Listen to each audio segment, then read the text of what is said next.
Cultination, bonjour. Un nombre étonnant, mystérieux et magique pour avoir fait parler de lui depuis la plus haute antiquité dans de nombreux domaines tels que la géométrie, l'architecture, la peinture, la nature, etc. Aujourd'hui, nous allons découvrir le secret de l'univers détenu par le nombre d'or 1,618034. Et avant, n'oubliez pas de vous abonner et d'activer la cloche des notifications pour recevoir nos derniers news.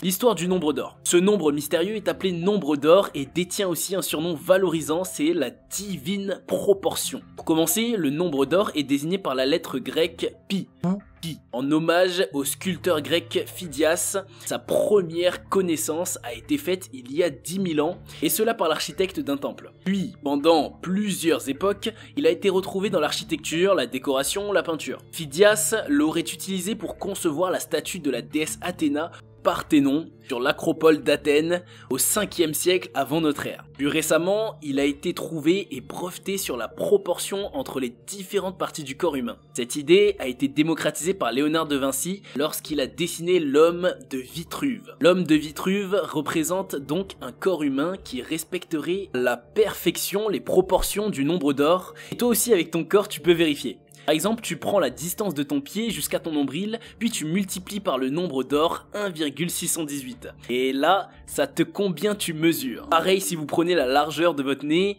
et que vous multipliez par 1,618. Vous arriverez à trouver la mesure de la largeur de votre bouche. Je sais, ça a l'air dingue, et vous êtes sûrement sceptique, mais je vous demande d'essayer ça chez vous. En gros, avec tous ces calculs, allez finir par tomber sur des distances qui sont égaux, comme celle de l'avant-bras, avec la taille du pied, aussi l'auriculaire qui mesure la même taille que le nez. La beauté est certes un critère subjectif, mais il y a une forte corrélation entre beauté et le nombre d'or. On se demande bien comment. Alors pour exemple, un chirurgien esthétique a réussi à créer un masque qui est censé représenter les dimensions parfaites pour un visage humain. Et il l'a créé uniquement grâce à pi. Ce masque est également utilisé pour les opérations. Ces mesures sont considérées comme normes pour avoir des traits de visage parfaits et pour que le visage soit harmonieux en corrigeant les défauts du visage grâce au nombre d'or. Une notion très importante à comprendre aussi est le rectangle d'or, qui est un rectangle si on multiplie sa largeur par 1,618, on arrive exactement à la taille de sa longueur. Ce qui est fascinant avec un rectangle d'or, c'est qu'il est constitué d'un carré et d'un rectangle d'or plus petit proportionnellement. Il faut ensuite continuer à extraire un carré dans chaque rectangle pour à chaque fois avoir un rectangle d'or plus petit. Ensuite, pour continuer la construction, il faut faire un quart de cercle dans chaque carré et au final, grâce à ce dessin, on trouve une spirale d'or qui est elle aussi retrouvée facilement dans la nature. Ça commence à en faire beaucoup là. Restons dans le contexte du corps humain. L'oreille est constituée d'une spirale d'or. Même les œufs et certains coquillages où on retrouve le schéma de la spirale d'or. On peut également la trouver dans les tornades. Le nombre d'or et la nature. Dans la nature, la section dorée est présente à travers plusieurs éléments. Par exemple, les écailles d'une pomme de pin qui engendrent des spirales logarithmiques qui peuvent faire apparaître la suite de Fibonacci, les queues des caméléons, les coquillages, les vagues de l'océan, les étamines d'un tournesol répondent au même phénomène. Les cristaux de quartz se forment en schéma pentagonal, faisant intervenir le nombre d'or. L'écorce d'un ananas induit une spirale ordonnée associée au nombre d'or, etc. Et dans plusieurs autres choses. Le nombre d'or et les arts. En faisant mes recherches pour cette vidéo, j'ai aussi découvert que le nombre 1,68034 est aussi lié à la peinture et elle a été prônée par les quelques œuvres suivantes. L'homme idéal, le sculpteur grec Polyclète, qui officiait entre 460 et 420 avant notre ère, est considéré comme le père d'anthropométrie grecque classique. Polyclète est l'auteur d'un canon détaillé où il énonce les règles de la beauté. Son doryphore, un éphèbe, robuste et souple tenant une lance, est proportionné selon le nombre d'or. Le rapport de la hauteur totale du corps humain à la distance sol-nombril est égal au nombre d'or, de même que le rapport des distances sol-nombril et sommet du crâne nombril. Le rapport de la distance cou-nombril à la hauteur de la tête est égal au nombre d'or, de même que le rapport des distances sommet du crâne nombril et cou nombril. Il en est de même pour les rapports des distances sol nombril et genou nombril, ou encore les distances nombril genou et genou sol. La Joconde. Revenons à Léonard de Vinci avec son œuvre la plus connue et phénoménale. La Joconde, appelée aussi le portrait de Mona Lisa,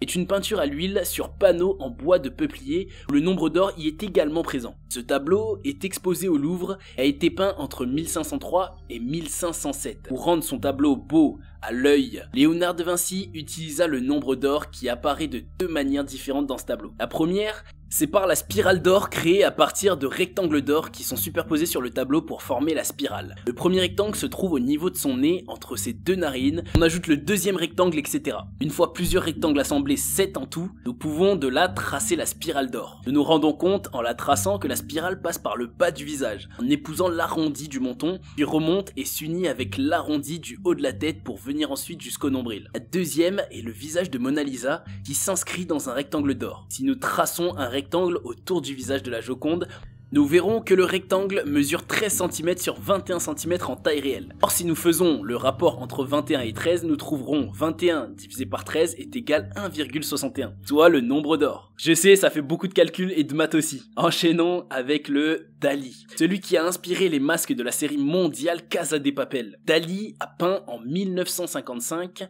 le Sacrement de la dernière scène, qui est une peinture à l'huile mesurant 270 cm x 168,3 cm. Cette grande œuvre contient doublement le nombre d'or. D'une part car ses proportions correspondent au nombre d'or. D'une autre part car un immense dodécaèdre englobe harmonieusement la scène. Autre exemple de l'utilisation du nombre d'or en peinture. Parmi les contemporains, Edgar Degas a utilisé le rectangle d'or dans la composition de son tableau. Le champ de course. Les divisions simples aident Degas à disposer les personnages et objets à la surface de la toile. Qui est Mondrian, dont l'objectif est de restituer l'harmonie entre le rapport des positions et rapport des proportions, ainsi que le rapport des couleurs, combine ces éléments en obéissant au principe de la divine harmonie, d'où une présence très forte du nombre d'or dans son œuvre. Dans sa toile, Composition A, qui date de 1923, Mondrian conçoit par jeu de nombreux rectangles dans la divine proportion. Le nombre d'or et la construction. La pyramide de Khéops, la seule des 7 merveilles du monde antique à avoir survécu jusqu'à nos jours, a été édifiée en 2600 avant notre ère. Il y a plus de 4500 ans sur le plateau de Gizeh en Égypte. Ni trop pointu, ni trop écrasé, aucun soutien. Cette esthétique particulière serait une conséquence de la présence du nombre d'or dans ses proportions. Les prêtres égyptiens auraient confié à l'historien voyageur grec Hérodote que les pyramides du plateau de Gizeh avaient été dessinées et construites de manière que la surface de chacune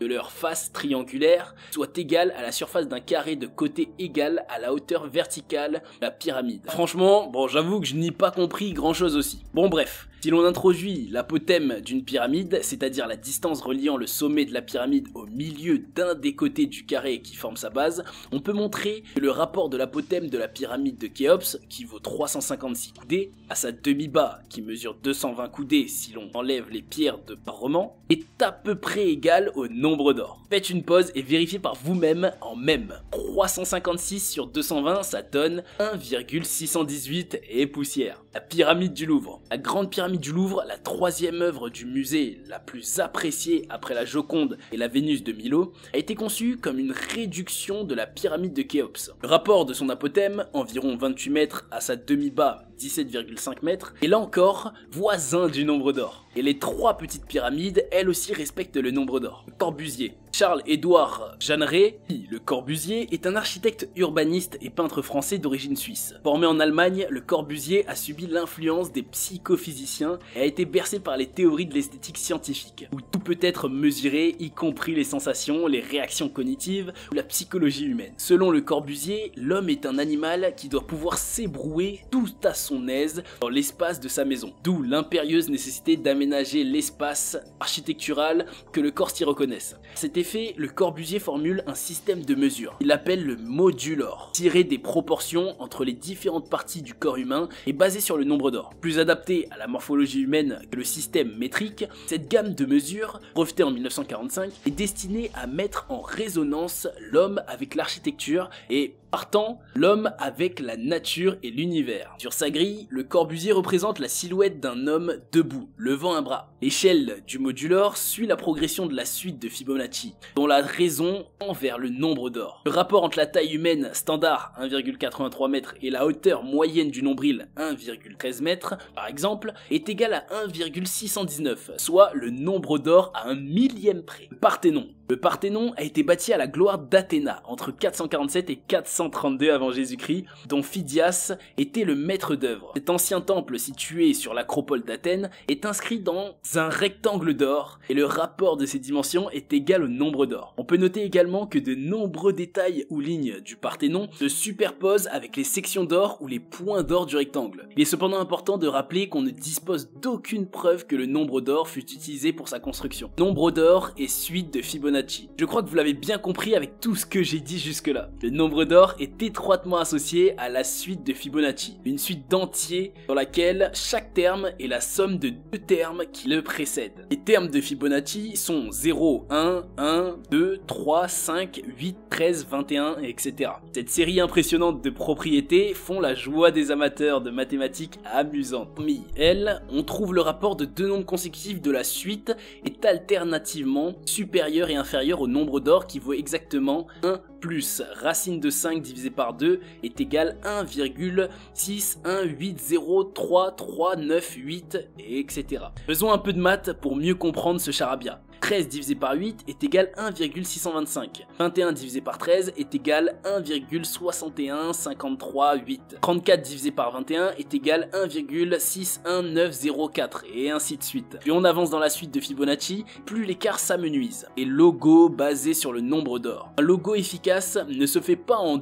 2 coups de crayon et 3 clics de souris. Car en plus d'obéir à certains principes, un logo répond à des codes visuels esthétiques typographiques. Afin d'illustrer la partie théorique encore une fois dans les logos, voici quelques exemples de marques populaires qui ont utilisé le nombre d'or pour obtenir l'équilibre ainsi qu'une harmonie parfaite dans leur logo. National Geographic. Vous vous souvenez du carré jaune du logo du National Geographic? Ne vous êtes-vous jamais demandé pourquoi ce logo si simple semble pourtant si attrayant? La réponse est, comme vous l'aurez compris, le nombre d'or. La longueur et la largeur du rectangle ont un ratio de 1,618. C'est tout à fait approprié pour un magazine qui a pour mot d'ordre de inspirer les gens à se soucier de la planète. Avoir un logo basé sur le rectangle d'or. Gruppo Boticario. Ce logo utilise une spirale d'or qui, comme on a expliqué au début en géométrie, une spirale d'or est une spirale logarithmique dont le facteur de croissance est π, le nombre d'or. Autrement dit, une spirale d'or devient plus large par un facteur de π pour chaque quart de tour qu'elle fait. La spirale d'or est très proche de la spirale de Fibonacci puisqu'elle utilise toutes deux π. Apple. Apple est l'une des rares entreprises qui a ne pas affiché son nom dans son logo. Et pourtant le logo Apple est un symbole parmi les plus populaires au monde. Ce logo est parfaitement équilibré car les courbes du contour du logo sont des cercles au diamètre proportionné grâce à la suite de Fibonacci. Toyota. Le logo de Toyota se compose des 3 ovales placés très justement sur une grille d'or. Les 2 ellipses qui se croisent sont destinées à représenter les clients et le produit ainsi que l'importance de cette relation. Selon Mike Mitchells, vice-président de la communication chez Toyota Motor Cell USA, l'anneau extérieur représente le monde et la nature globale de notre entreprise. La grille d'or est formée par un quadrillage qui provoque plusieurs séparations, les séparations étant dans le rapport de la proportion d'or I. Bon voilà, notre vidéo touche à sa fin. Merci d'être resté jusqu'à la fin et j'espère que vous en avez appris beaucoup plus.